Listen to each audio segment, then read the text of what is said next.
everyone, and welcome to Talk Nerdy. Today is Monday, May 22nd, 2023, and I'm the host of the show, Cara Santa Maria.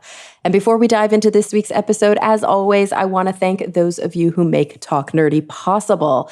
Remember, Talk Nerdy is and will always be 100% free to download. And that's because I rely on the support of listeners just like you. If you're interested in pledging your support on an episodic basis and also getting an ad-free episode of the show, all you've got to do is visit patreon.com/talknerdy to learn more.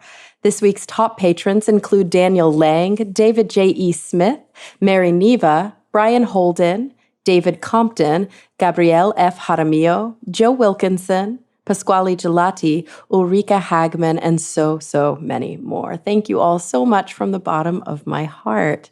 All right, well, it's been a busy one here. I'm really cracking the whip trying to get my dissertation finished within the next month or so. So if you notice, I'm not quite as active on social media, not quite as active in responding. And if the podcast is sometimes a day or two late, that would be why. But I am sticking with it, and I'm really appreciative of all of your support during this super hard process. I've got a really good one for you today. It's a little bit of a different flavor, but still, I think personally, like right up my alley. I had the opportunity to speak with Adrian Hon. He's the CEO and founder of games developer Six to Start, the co-creator of Zombies Run, and also a columnist for Edge magazine. He studied neuroscience at the University of Cambridge, the University of Oxford, and the University of California, San Diego. And he has a new book out called You've Been Played: How Corporations, Governments, and Schools Use Games to Control Us All. So without any further ado, here he is, Adrian Hon. Well, Adrian, thank you so much for joining me today. Hi, great to be here. Am I pronouncing that correctly, Adrian? Yeah, yep. Okay. I can't think of an alternate pronunciation. No, it's all good. You never know.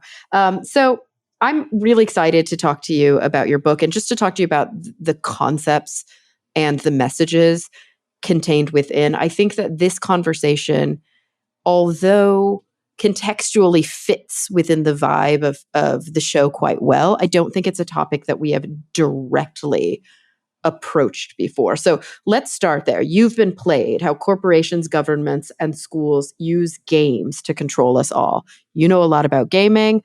Let us know why. Sure. Well, the book is about gamification.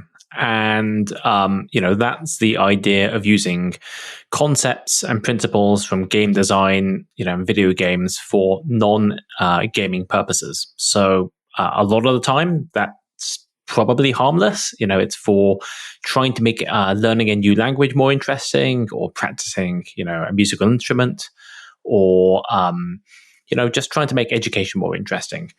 But other times, all sorts of things might be gamified, like trying to get you to shop more, or trying to get you to work harder at your workplace, and basically trying to manipulate your behavior. And so that is what I've been trying to address, looking at all these different examples of how gamification has been used for, more or less harmless ways, and certainly more harmful ways as well. So, and you yourself, how did you kind of come to being an expert on this topic? Well, I mean, the thing about gamification is that even though the term is fairly new, it only really started being used about 15 years ago. The idea of using, games for education, or ideas like points and badges and leaderboards has been around for decades, if not hundreds of years. And so I've been making educational games, or what some people would call serious games, for a long time, before, the idea of gamification came about. And, I'm probably best known for a game called Zombies Run, which is a smartphone fitness game that tries to make running more fun. And the thing is that Zombies Run is often used as an example of really good, really successful gamification. It's a way to make exercising, more interesting, and we've got millions of players. The thing is that I have found it kind of increasingly uncomfortable over the years to be lumped in with other forms of gamification, which to me just feels pretty badly designed, if not quite harmful. So even though what I do is definitely gamification from a kind of formal perspective, it's not something that I go out of my way to go and say what I do in my life's work is gamification. Right. So there's a stigma that's now connected to this for good reason, because there actually is harm that we're starting to see. But of course, when you first set out to design Zombies Run, maybe we can stick with the I guess the purity, the positive side of things first before we get into some of the dark underbelly. But when you first set out to design Zombies Run, like, did you go into it with an intention? Were you like, this is the point and I'm going to build to that intention? Or did it kind of happen more nebulously? I mean, it was pretty nebulous, I suppose. I mean, I've always been attracted to unusual kinds of games and games that combine different genres. The way I got into video games was not through designing normal console games or PC games, but through alternate reality games, which kind of take place in the real world, and they might combine, emails and fake websites and phone calls with live actors and helicopters and things like that. And so when we came up with the idea for Zombies Run, part of it came from me just wanting to make running more interesting, because when I started running, I found it really boring and really tedious and quite painful. And I sort of gamified it for myself by using, a GPS watch and all these things. But I was surprised that no one had used the new features of smartphones and of the iPhone to try and make it into more of a game. And so ultimately, there was a problem that I had, which was I found starting to run kind of boring and demotivating. And I knew that, at least for me, a game like this would have made it more fun and more motivating and more exciting.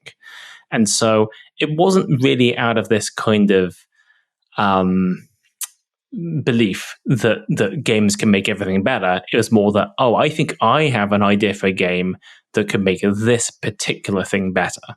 And so, I sat down with our co-creator, Naomi Alderman, who's an amazing author, and she said that she just joined an online running club, and they asked people there, why do you want to learn how to run? And some people said they wanted to lose weight, and other people wanted to get fit.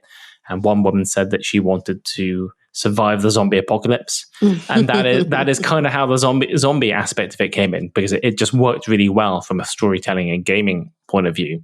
So, I mean, just to sort of loop back to your question, it really was to try and make a particular thing more fun, but it was very specific. It wasn't like, and now we can use this to go and make cycling better and learning French better. It was just for running, really. Right.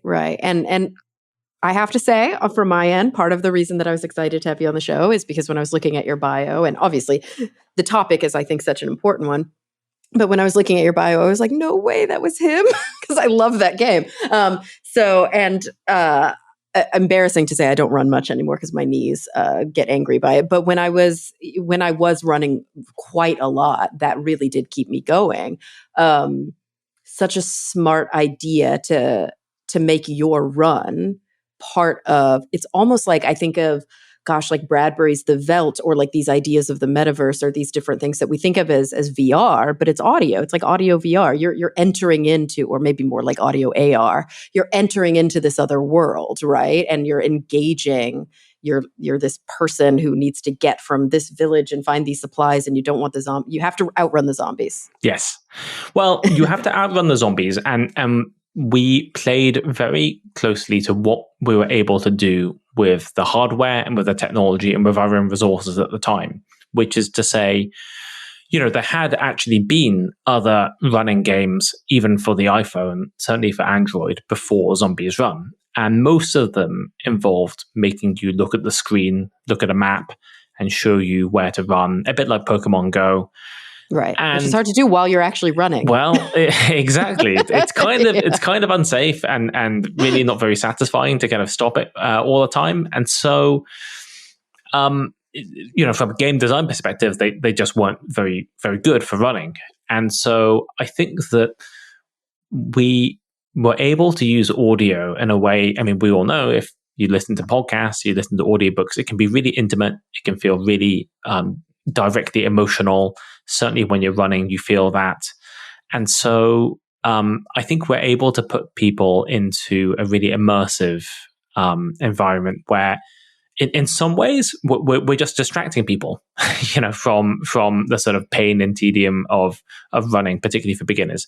In other ways, I think we really are motivating them. There's a mission 2, which is my favorite one, where the gates on the base fail and they're stuck open and the zombies are approaching, and you have to go out there with a noisemaker to distract the zombies, and they're kind of like, everyone's rushing around, and it just feels, every time I play that, even though I played it like a dozen times, I sort of have to speed up, and there is something that is really direct about that. Yeah, it's sort of like the you've seen the VR sort of experiments or demonstrations where you have to walk a plank, and it's like that you're in VR.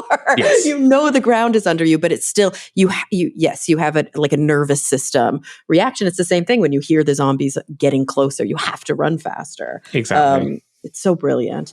It's tapping into something like deeply psychological, and of course, this construct, this idea of using. When we think of gaming, we think of fun, we think of engagement. Like you said, we think of distraction, we think of cognitive load, but in like a positive way, attention, something that we want to draw our attention to.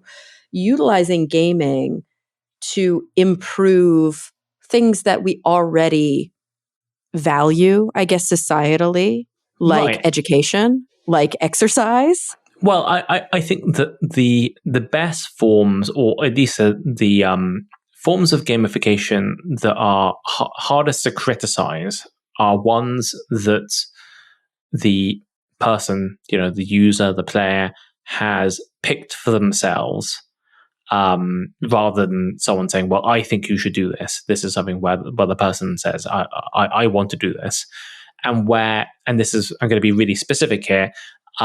Where the person themselves, even like 5 years later or 10 years later, would agree is still a good idea, because it's very possible for people to go and say, well, I think this is a good idea for me to do now, which is to say, if you're 20 and you're just like, I just want to go and spend 80 hours a week playing this video game. Right. You might think that's a good idea, right? And I can't argue against that much, but I would say that probably you would feel differently 5 years time or 10 years time.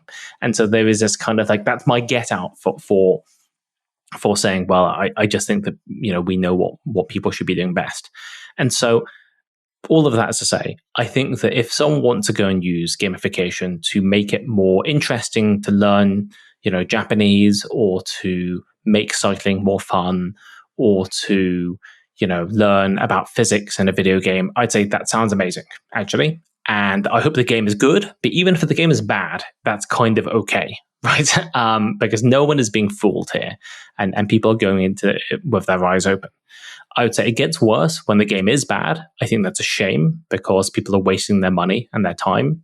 So there are quite a lot of games out there like this. So I would say a lot of brain training games and apps on smartphones are like this, where they say, well, we can improve your memory, we can improve your intelligence, we can make you better at your job if you play these mini games.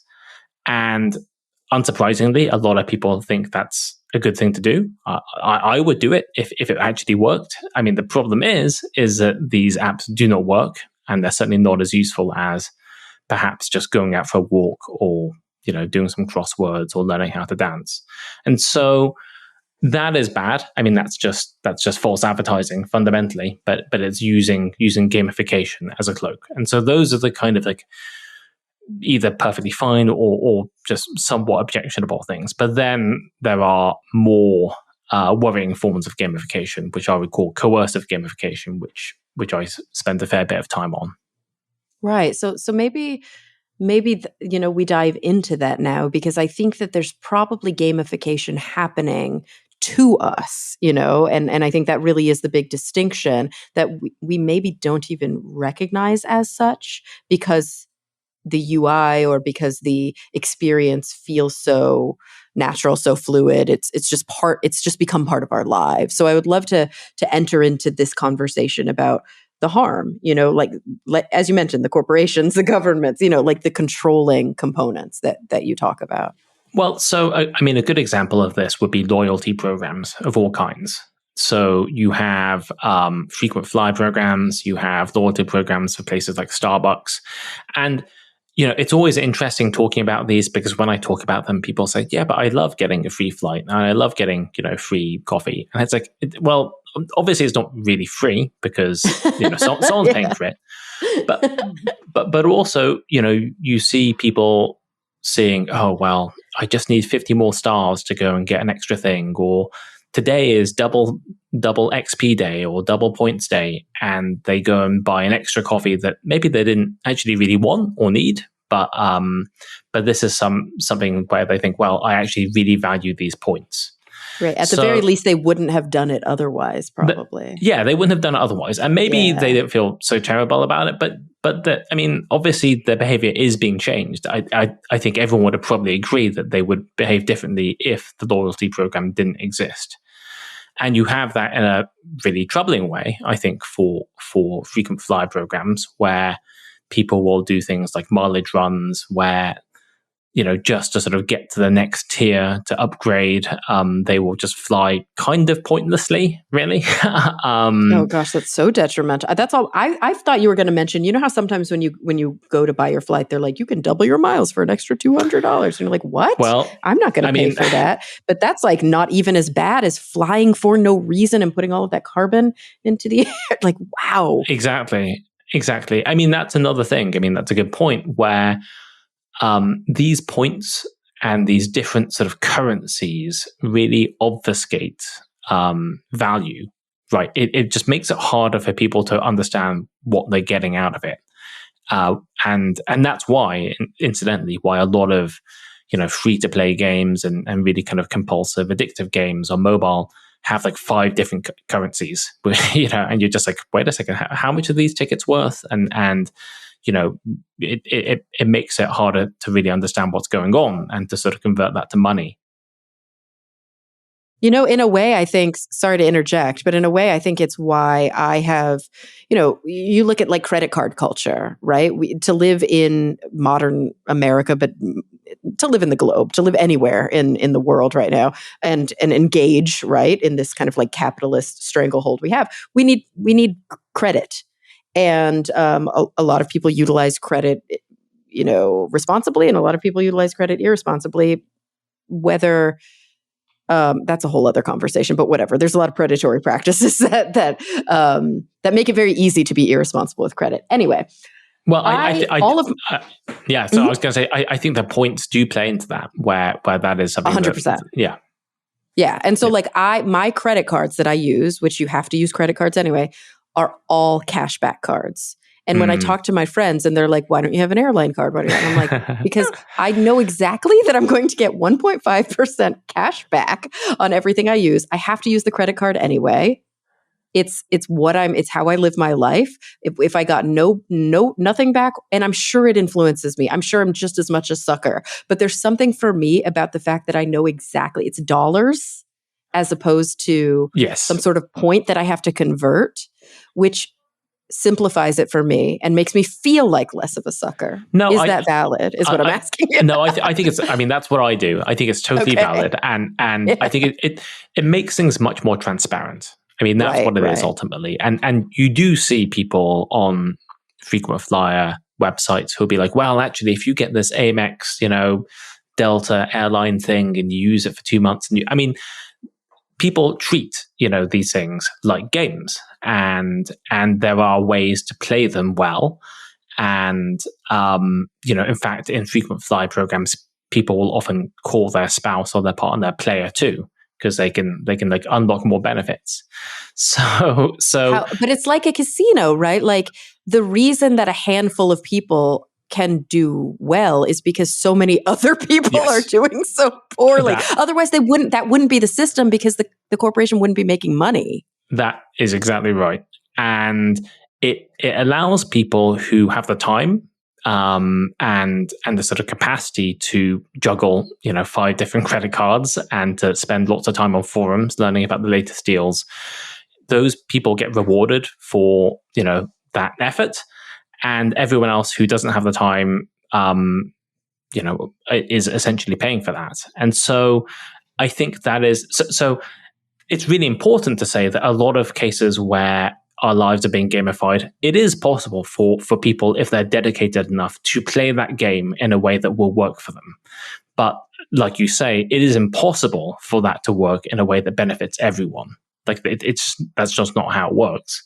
It's not how the system was built. It's a feature, not a bug. Yes. And I think it is very convenient for these companies to be able to point at people and say, wow, look at this person who earned like 5 free flights or all these upgrades or whatever. And people can think, well, I could get that as well. And it's like, there is no way you're getting that because you would have to completely transform your life probably to make that work. And that is worrying, because I mean, do you really want to transform your life to get, some extra coffees, to get some extra flights?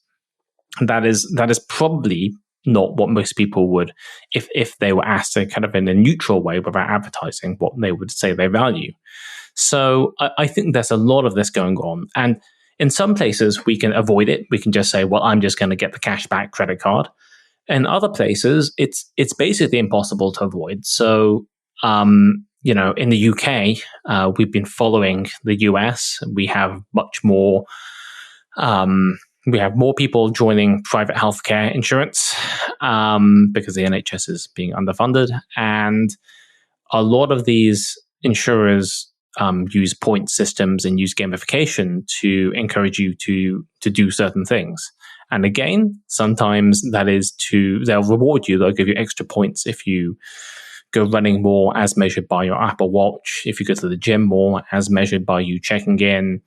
Even if you buy vegetables and healthy foods, they can sync up with your supermarket purchases and see what you're buying. And you could say, well, that's good. I'm being rewarded for these things. And it makes me feel quite uncomfortable, because it also means that you're being punished if you aren't behaving in a certain way. And I think that is strange coming from the UK, where we didn't used to link the provision of healthcare and the cost of healthcare with your behavior in that way, if you see what I mean. I know that's kind of more normal in different countries, but in the UK, it used to be, it doesn't really matter who you are. It doesn't matter how you behave. We're just going to go and treat you, and it's going to cost nothing. And now it's different. And that may be, to American ears, in some ways, that may be what is seen as kind of extremely on one side. And then, of course, the sort of directly tying to behavior might be seen as extreme on another side. But ultimately, when we look at the evidence base, we know that behavior only takes us so far when it comes to health. And yes, it is a variable amongst a very complex algorithm. And to oversimplify it that way actually it's a social justice failure, right? It's punishing people for existing. Yeah. So yikes. Yeah. So one area of the research that I did for this book that kind of surprised me the most is with kids. And if an adult looks at this particular thing, which I'm going to describe, they would say, well, of course, this is gamification. It's kind of weird. And kids, obviously, they don't know any better, so they just think it's normal. And there is this app called Class Dojo, which is in use in supposedly 95% of US schools, and certainly lots of schools in the UK. And it's basically a classroom management app for teachers. And it does sort of two things. The first thing is it's like a private social network where teachers and parents and students can connect and share homework and photos, and that's all fine. There's nothing too bad about that.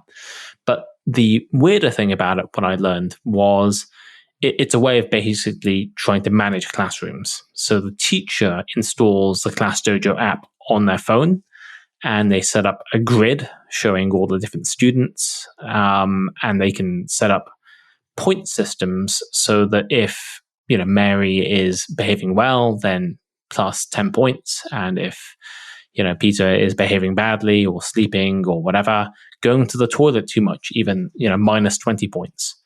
And so Class Dojo essentially gamifies behavior in the classroom. And some teachers love it, and even some parents love it, some kids love it.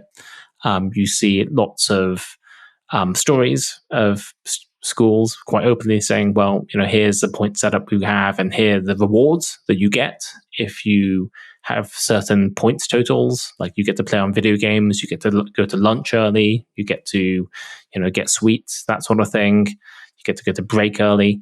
And so it is basically sort of incentivizing kids for good behavior through points and through a game. And the weird thing is, whenever I talk to people about this, certain people of a certain age will say, well, haven't we always done this? Right? We always have. That's what I was about to say. Haven't we, we actually teach, I'm a psychotherapist, and when we're working with doing parent training with kids with conduct disorders or ADHD, we will often teach a poker chip model, like transactional and quid pro quo structures to help these children learn responsibility or to learn boundaries. And in a way, that's the same thing. It's just not digital. Right. Or is it not? Well, so I think that something changes when it becomes digital and when it becomes this smooth, basically. So people have likened it to getting gold stars or, putting marbles in a jar. These are sorts of things that, happened when I was a kid or decades before that. And I think it's different because it's much faster and much easier, and it remembers much better. Things like that. So it could be more punitive. It could be more punitive. It can be communicated easier to parents. It's just harder for people to kind of wipe the slate clean on something that is digital, that is always working. And there are certain effects to it that are really unexpected, but also very powerful. So,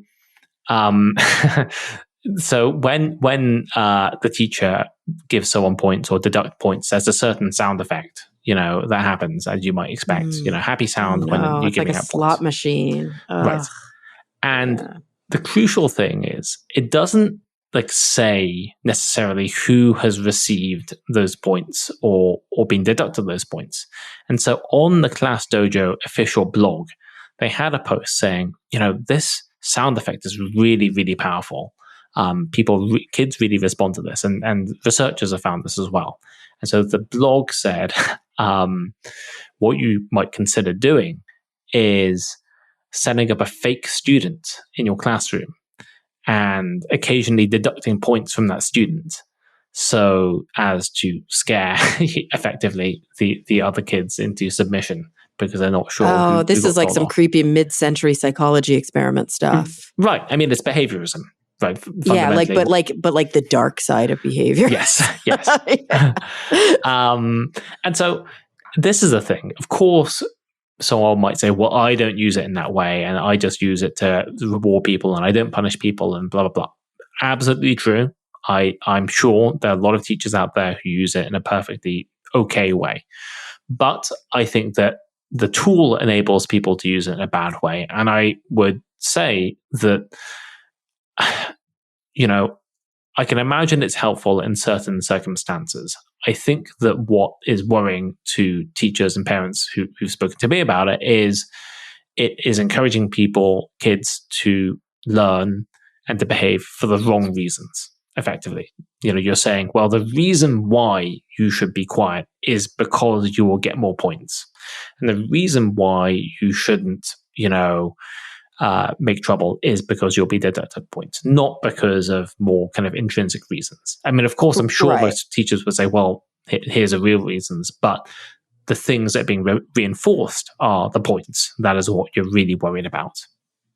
Which is like the antithesis of one of the other big things that we often do when working with children and children who are struggling with some of these behavioral issues is really emphasizing what we call natural consequences and not trying to make everything feel like an artificial transaction, because we will not mature and develop and grow if we don't see the real world consequences of our actions. And if we separate those things out too much, we're actually perpetuating a sort of like immaturity in children. Yeah. And I think that gamification can be a useful scaffolding to get people into the habit of behaving in a certain way, right? With Zombies Run, like my hope is that eventually people get good enough at running that they don't need Zombies Run to run anymore. Maybe they find it fun, but they just don't need it. And I think that the danger is when the game is not designed to let people go eventually and to sort of develop them as people. And of course that's against usually the commercial interest of the company. I mean, the company wants to get people playing and engaging with the app or the game forever because you make more money. Right. Good luck selling that to the the CEO. Right. That's it's a tall order within kind of this capitalist view that we're looking at. And especially when we think of games as entertainment. We think of them as money-making prospects. Yeah, exactly. So those are the places where I think people don't necessarily know that they're being played, that they think it's just normal. Yeah, I'm curious about another component that I find is somewhat psychologically damaging, but I'm not sure how the literature bears out. So this is going to be a little bit anecdotal. But as you were talking about this classroom app, I was thinking about this like massive trend, and I don't know if you have it in the UK, but here these gyms, they call them Orange Theory gyms, but I think that's just that one company, but there are probably other iterations of it where people wear wearables and then their stats are up on this huge screen. And I'm like, I can't imagine. That is so Black Mirror to me. All I can think about is feeling shame, but maybe that's my own psychology talking. So this feels dangerous to me to constantly compare ourselves to other people. I have seen these, and I have to confess, in some ways, I think, wow, that looks like that's fun. And some people love it. They flock to it. And, it's not exactly the same thing, but over the pandemic, I got a Peloton. And of course, Peloton is similarly gamified, and it shows your points and your output. And there's a leaderboard with everyone who's working out at the same time as you. And the thing that I always tell game designers and tell people who are interested in gamification is that it is motivating and it is exciting to see yourself rising up on the leaderboard. Like you think, wow, I'm really making progress here and I'm doing better and I'm beating all these people. But for every person who is at the top of the leaderboard, for every person who's going up the leaderboard, there is someone who's going down and there's someone who's at the bottom of the leaderboard. And right, it's a zero-sum game. Right. Like it that's is how not math works. It is not motivating to be the person at the bottom of the leaderboard. It just feels terrible. And so fundamentally, I think that there are some people who love competition and who are best motivated for competition and who are not, who don't get sort of distraught through it. I think most people are not actually like that. I think most people kind of find it okay. But, I always compare it to when I was playing football, when I was playing soccer at school with my friends. And it wasn't part of any organized league or anything like that. We just play five-a-side soccer on the weekends. And the way we would organize it is that we would be counting goals. We would know that this side had gotten 15 goals and this other side had gotten 20 goals. But if it got to the point where it was like 50 goals versus 10, it was like, well, this is not fun anymore. Right. We're not here for one team to go and beat up the other team. We're here to have fun. And so we would just swap around the teams. We'd say, well, look, you two, you're the strongest players. You go over to the other team now, and we're going to try and even it out. And so we did keep score, but only as a way of really making sure that it was still being fun. And so I think it's just very very basic, very kind of starved game design to go and say, well, okay, we're gathering all this data from you. And all we're going to do is just say, well, you're doing better than this other person. I mean, that is terrible. It's really boring. And eventually people will just get bored by it. So it doesn't even work in the long run, but it does work in the short run. And I think it also taps into, like kind of broadening this out to from a social psychology perspective. I think it really does tap into a failure of sort of the American ethic, which has been now exported to a lot of the world. Or maybe I could say it's a Western ethic, maybe it predated us, but very much this manifest destiny, pull yourself up by the bootstraps, rags to riches, like all of these different iterations of this ethic, which ultimately culminates. I remember reading some study, and I'm wildly misquoting because I don't have it in front of me. So guys, like, take what I'm saying with a massive grain of salt. But I remember reading some study where they were like surveying kids from around the world, and they were asking these kids, what percentile do you fall in these different areas, these skill areas? And it's like in America, like 80% of the kids thought they were in the 80th percentile. And I'm like, yes. Sadly, that's just not possible. And I think it is that American exceptionalism thing where it can be motivating for a lot of people to be like, I want to win, but it's also so... It's the dark side of social media for teens as we see it right now. Like, it is so bad for self-esteem. It is so detrimental to self-efficacy when you're comparing yourself to others. And why not make a small tweak and just compare yourself to yourself? Well, why can't you just show improvement within your own game? Well, I would go even beyond that and say, I don't even know that you have to go and show improvement at all. Right. Yeah. Which sounds weird. Because progress can't keep going. Exactly. When I was starting out running, I mentioned I had this GPS tracker, and it had this very rudimentary game on it, or not even the game. It was just called Ghost Mode. Basically, what you could do is you could race against your previous run logs. So this was really fun, actually, or really motivating when I started running, because I was just beating my previous self all the time. And then you were also in a growth phase. Yeah, exactly. I was just building the muscle. I was building up stamina. It was great. And then, of course, there came a moment, a few months later when I don't know what it was. I was getting ill, or I was just plateauing. And then my past self was beating me. And I was like, wow, this sucks. Like, I don't want to do it anymore, And of course, the answer is the point of running is not to just go and keep on getting faster, because it's actually an impossible standard. Right. You can't do that. You need to do something that you find enjoyable and satisfying. And I think that where we have ended up is that a lot of people feel obliged to do certain things that they don't actually find fun or find enjoyable, right?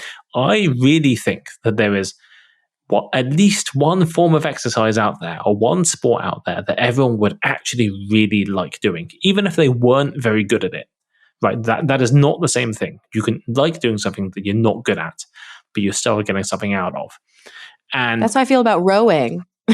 Yeah. I'm not good at it, but I find, for whatever reason, when I row in the gym versus running on a treadmill in a gym, which, apples to apples, you can't really, but whatever, you get the cardio and you get all the things, and people will argue that this is better or that's better, but ultimately it's good for you, right? And I find that when I'm rowing, I'm not in pain, and I'm not like angry the whole time. And I'm like, oh, I think probably this is the right thing for me. Yes.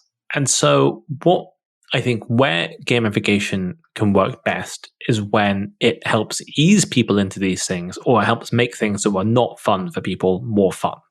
The crucial thing is that, Zombies Run is not going to work for everyone, partly because a lot of people don't like zombies, but also a lot of people don't like audio stories. They don't like that sort of thing. They just don't. Or they might actually just feel stressed by it instead of motivated. Yeah, exactly. And what I would hope happens is not that Zombies Run takes over the world. It's more that we get 1,000 Zombies Runs, that are made for the right thing, for the right tastes. And they might not even be smartphone apps. They might not be video games. They might just be football clubs or things like that. Because, football is a game and basketball is a game. And, we shouldn't forget that.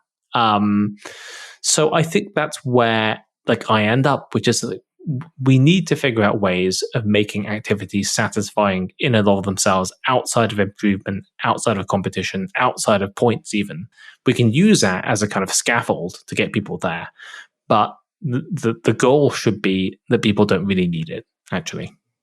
Interesting. So kind of tell me if what I'm hearing, tell me if you agree with this sort of takeaway, that ultimately we can quibble about the how and what is maybe more effective, more efficient, healthier, more detrimental. But unless we enter into it with a clear, almost a priori decision about why, it could kind of run away from us.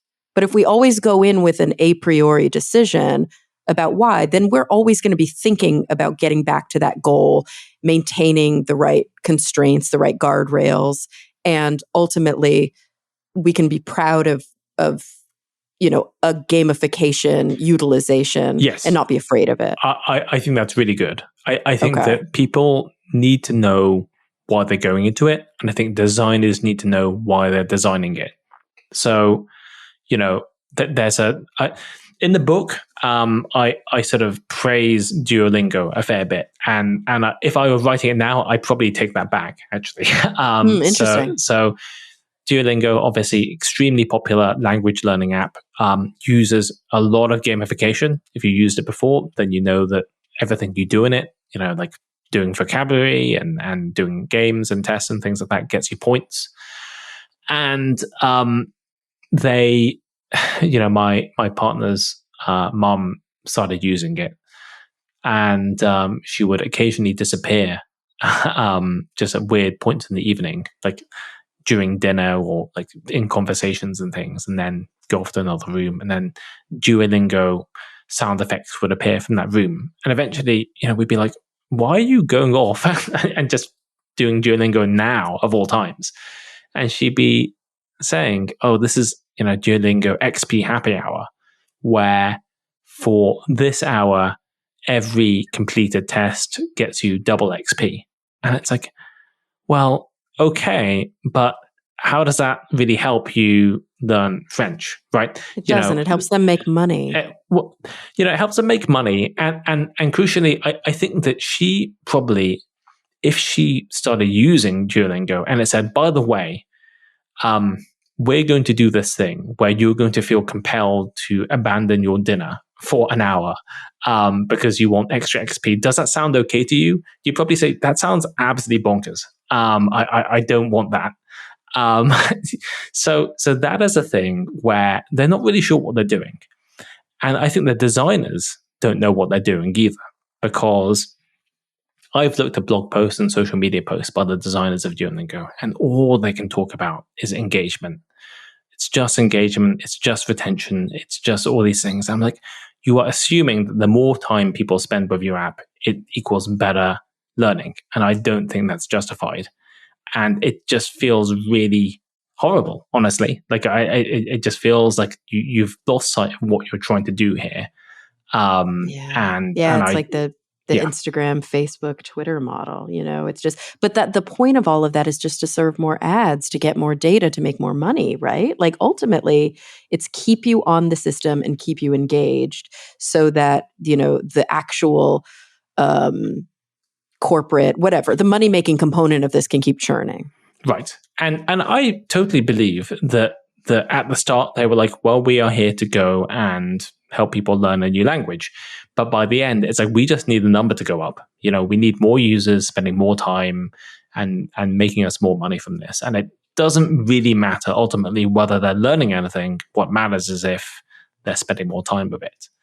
Well, so what I'm hearing is that one of the fundamental problems here really is capitalism, right? Is this idea. I mean, we mentioned it earlier, just like you can't always become faster and faster and faster as a runner. But for some reason, built into the capitalist system that we live in, there's an expectation that corporations will make more money quarter after quarter. And it's like, that's not sustainable. But for some reason, everybody's just pretending it is. Well, yeah, and I think it's sad because when game designers get into this business, you know, uh, I'll often talk to game designers who do basically they start gamifying their own games, which sounds weird, but what it means is basically making games less fun but making more money by Yeah, it's so sad. adding in loot boxes and things like that. And I would always say to them, look, none of us got into this business to become rich. You don't try and become rich by being a game designer. Right? If you want to do that and you're good at math, go into finance or something.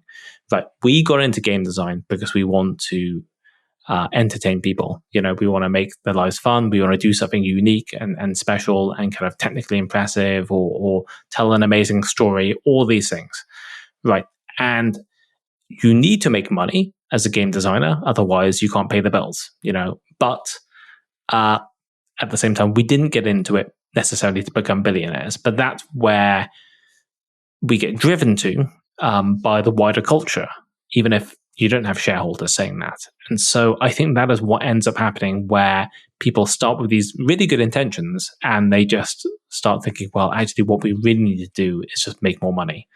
And gamification is a way of manipulating people's behavior to do that, at least in the short term. Yeah, I think just like we think about social psychology, we think about, persuasion science, and these are tools, right? And they can be used really, kind of beneficently.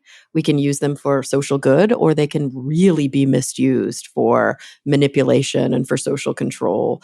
And the sad thing about these tools, like the things we learn from social psychology, persuasion science, and gamification being a very, very effective tool, is that it can even be utilized when the user is unsuspecting. Like they don't even know they're engaging in it. And that's where things become really ethically nebulous. So I'm curious, in the book, what are some examples that you offer for people where kind of we don't have any choice but to use this system, and we don't even really realize that we're being played? In the workplace is probably the most frequent example of this, where some of the most obvious examples will be in gig economy jobs like Uber and delivery jobs and things like that. These jobs, because they are sort of they tend to be mediated by smartphones. So if you are right, app-based, yeah, they're app based, and so you don't really have you don't have like a boss, you don't have a human you can talk to really. All your jobs and your instructions are coming from the app, and your compensation is coming from the app. And so that means that if they want to try and motivate you to do certain things, they could either just go and give you an order, or they can try and turn it into a game. And that is what happens in Uber, where they will offer drivers quests every week or so. And I sort of use that term very specifically. It's not like here's your objective or here's your job or whatever. It's your quest. It's a name for a video game. And the idea is you can sign up to drive 40 trips in a week and you get a bonus, or 50 trips in a week and you get a different bonus. And, I've spoken to some drivers about this, and I said, look, isn't this a good thing? Because you get more money. And they say, no, I just feel like I'm being manipulated because I don't actually want to do that. Right. And they are suspicious of it because when they feel that when they get close to the target, then the jobs dry up, and, interesting. and they don't make the money. They can't see behind the curtain. They don't know, right. Now yeah. that might not be true. Maybe that's not what's happening, but it's completely opaque. And what would obviously be better, what would be fair, is they just paid more money, right? That would be a really easy way of doing things. Right. Yeah. So it's just really interesting seeing people talk about this. I saw one worker talking about the gamification on their delivery app, and they said at the start they found it really motivating. They would deliver some food, and there'd be fireworks on their phone, and they'd get all these points, and they'd level up and all this stuff. And they just felt really energized to do the next job. And then the same app, the same gamification, 6 months later, would just feel absolutely crushing and manipulative, where it would just be like, well, just 30 more jobs to maintain your current level for this week, right? And you think, oh my God, I have to keep on doing this. Like, I need to keep on playing this game. And so that is a case where, like, it is the same thing. The same thing that they liked at the start is the thing that they hate by the end. It's just so Black Mirror. I just can't not feel that way. And the funny thing is, I can just hear these people in these boardrooms having conversations about how do we motivate these people to, like, how do we motivate them to do more into it? It's like, how about you just pay them a living wage and you're nice to them and you give them, like, time off? Like, it's kind of amazing that we already know the answer to this question, but we're not willing to accept it. And we'd rather try to force it through, like, trickery. Well, it's, we know what the answer is, but it's not acceptable, and oh, right. So, that's part of it. It's like, yeah, but no, I need to still pay them less. Come on, man. We got to have a better way. Yeah. and I think that, some of this comes back to, like, the idea that work should be fun. And I think, on the face of it, you think, wow, well, fun's good. Why shouldn't work be fun? And then you start interrogating that. You think, actually, that doesn't make any sense at all. Like, should being a doctor be fun? Should being a nurse be fun? I don't think that we would think that actually has to be fun. People are motivated. It should be somewhat maybe fulfilling and not soul-crushing. But exactly. Yeah, why does it have to be fun? And you see this too. I see this all over corporate America. I used to work at HuffPost before they were bought by AOL. I have friends who work at, like, Google up in Silicon Valley. And you go to the campuses and there's, like, pool tables and beer on tap. And no one's using any of them, by the way. They're like neglected fun things. Yeah, I have a story to tell from when I was working at my first games company, and when we were there at the very start, and there were just a very few people, we were in the most boring office park imaginable. There was nothing there at all. It was just bare walls and computers. But we were having, I was going to say we're having fun. We were having fun, but it was just very fulfilling because we were getting to do some really exciting, really original game design work. And we were able to sort of get it done really quickly. And then after the company had become successful, it moved to East London, and it got the ball pit, and it got the slide, it got the ping pong table, it got all that stuff. And people were saying, wow, this is the secret of having innovation and having happy workforce. I was like, we did all the work before we had, the fun stuff. It's got nothing to do with that. Like, we don't come to work to go and play ping pong. We come to work to do cool stuff. I can play ping pong at home. Yeah, I'd rather leave here and go home to my house. But of course, that's not the point, right? The point is, how do we keep you at work longer? Well, it's also people not really understanding what makes for satisfying work, And it's not even just being a game designer. It's just like people want to have agency. We know from self-determination theory, people want to have agency. They want to have, they want to feel like what they're doing is meaningful to other people, right? They're not just digging ditches for no reason, right? They want to feel that they're good at it and their skills are being valued. And I think that you can get that from work that is not fun, that doesn't need a ping pong table. So you see, another example of gamification in the workplaces in Amazon warehouses, fulfillment centers. They have this thing where if you're working at a workstation, there will be a screen in front of you. And either you can keep the screen off, that's your choice, or you can turn it on and it will show you a game. And this is what we've heard from reports, at least. Amazon is not very open about these things. And the game is linked to your performance at your job. So basically, if you're picking, items off a conveyor belt and you put it into boxes, and every time you do that, you'll progress in the game. And so there are all sorts of games. One of them is flying virtual dragons across a world, and you're competing against other people in the warehouse and around the world. Or there's a game called Tamazilla, which is a cross between like Tamagotchi and Pokemon, where by working you very, very, very slowly capture and upgrade animals.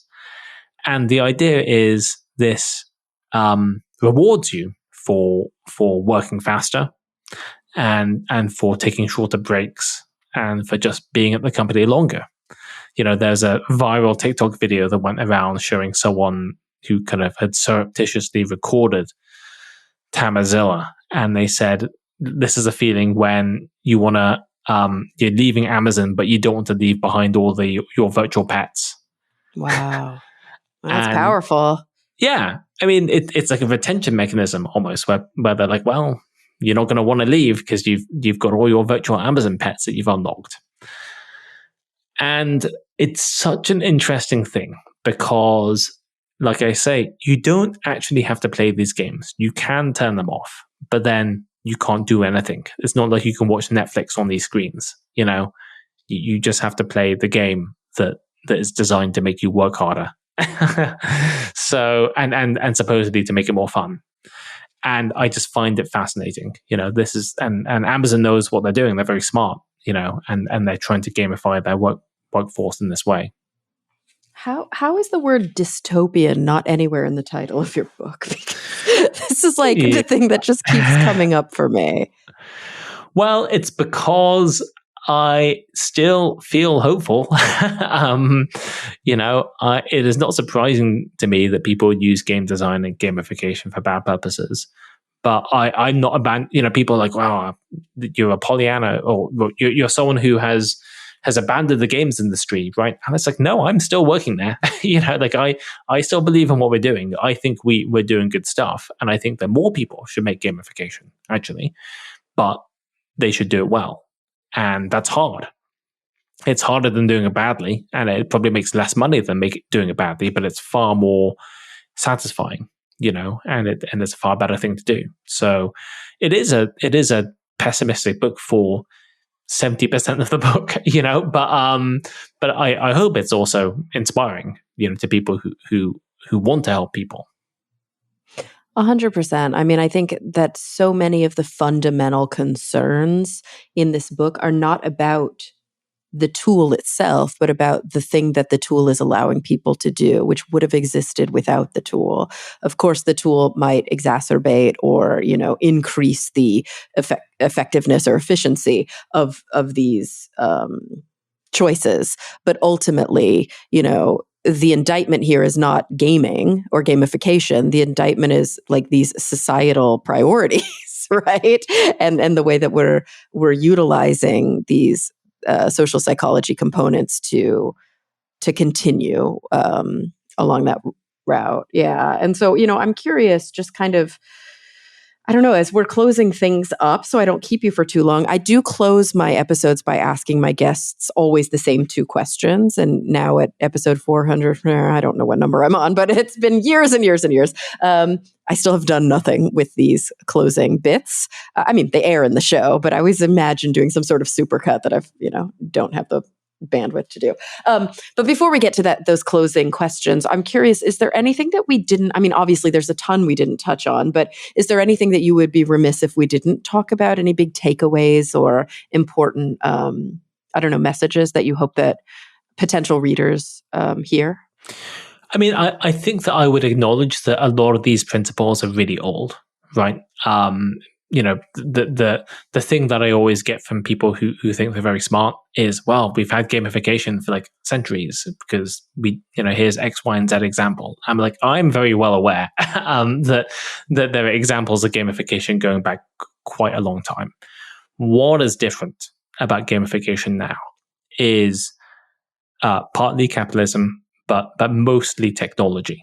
It is possible to track people's behavior all the time, down to the millisecond, down to the millimeter, and to feed back results and instructions back to them in real time. You just couldn't do that like 20 years ago, let alone 200 years ago. And there is a massive difference in the effect that it has on behavior. So yes, we did have these things before, but no, it is way worse, and it's way more powerful than it used to be. Yeah, I think that is such an important point. And so listen, when I close my episode, I always want to know two things. And you may have already touched on them, or maybe they are, a complete left turn from the conversation that we've been having today. And regardless, it's okay. So I want you to answer these questions in whatever context feels relevant to you right now in this moment. It could be personal, it could be societal, it could be global, it could be cosmic, it could have to do with your book or not. The first one is, when you think about the future, kind of setting your eyes forward, what is the thing that is keeping you up the most at night? The thing that you are most concerned, worried, maybe you're finding yourself feeling cynical or pessimistic. What are you most concerned about? And then on the flip side of that, to end on a more positive note, which it sounds like you are, you tend towards, where are you finding your hope and your optimism? What are you kind of genuinely looking forward to? This is going to sound boring, but I'm like so preoccupied by AI, and not like in a sort of, it's necessarily going to like destroy the world. More that it is really unclear to me what's going to happen. And if I were 20 years younger, I'd be like, this is so exciting. And now I'm like, I'm not sure what this means for my job and what I do. Like, and I'm a writer, I'm a game designer, I run a company. I think some of those things it doesn't really have anything to do with. And other of those things, I'm like, I don't want to become the person who refuses to use a computer, who refuses to use a typewriter, but I also don't want to be the person who forgets what they like doing. So that's kind of for the first question. For the second question, I am just so excited by games coming into their own as an art form. Video games. I think that it is, we haven't seen anything like it in any other form of art. How vibrant they are, how easy it is for people to make games, how easy it is for people to go and distribute them, how different they are from each other. I mean, it is the most exciting art form of this century, and I wish that people would take them more seriously. I don't think game designers and game players take themselves very seriously. I think they just think it's a bit silly, but it's like, no, this is the newest, the best, the most interesting art form. And I can't wait to see what happens with it over the next few decades. Do you feel, and sorry, this is just kind of a weird turn, but do you feel like seeing games turned into these like big Hollywood blockbuster media experiences like The Last of Us is doing a kindness to the video game industry, or do you think it's taking away from it? I think games are bigger than that. It doesn't really matter. Like, it's like, Super Mario Brothers made like $1 billion at the box office. Legends of Zelda made that in 3 days. I mean, it's just, people keep on saying, well, games are bigger than the box office. I mean, that's really true. It just doesn't really register. Culturally, it registers more because, certain parts of the media are very interested in movies and very interested in TV shows, and I understand that. But I think that it doesn't matter for games whether they get turned into TV shows or not, because they'll do perfectly well anyway. I mean, it's cool. It's cool. It's interesting, that perspective. Yeah, because I wonder if it's like a depth versus a breadth. I can't really say that word clearly. Thing, like gaming goes deep, but it goes deep with a particular sort of client or a particular user. Whereas there's more breadth with Hollywood stuff. You're seeing it on billboards, and whether people watch it or not, there's just more of a cultural awareness. It's easier to watch a 2-hour movie than it is to get good at Mario. I mean, to get good at Mario, you have to spend probably dozens, if not hundreds of hours of practice. And that's not, people don't have time for that. Most people don't have time for that.